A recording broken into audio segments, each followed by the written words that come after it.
Planinski masiv Biokovo još je pod snijegom i oštro dijeli Zagvozd, ovaj siromašni seoski kraj Dalmatinske Zagore od bogate turističke Makarske rivijere. Autocesta Dalmatina je stigla do Zagvozda, ali tek kada se tunelom probije planina, moći će se za par minuta do mora. Primorci su već gotovo ljubomorni na novu seosku konkurenciju. Pa zato što će im škiljo iz Zagvozda biti iza vrata, a i turisti, moramo objektivno to govoriti, kad ne budu našli smještaj, proći će kroz tunel gotovo pješke i može tu prespavati u dobrom hotelu. Za male pare.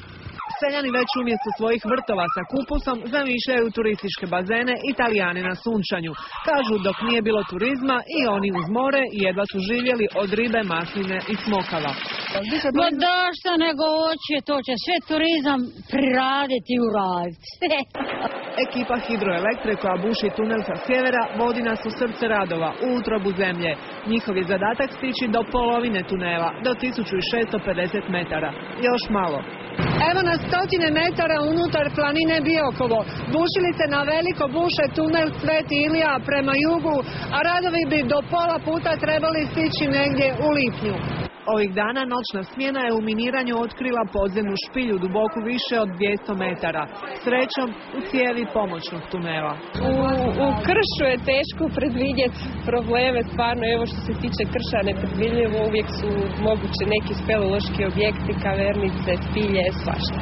Preko Bezdana će vjerojatno postaviti most, a speleolozi će i dalje moći dolje ulaziti i istraživati.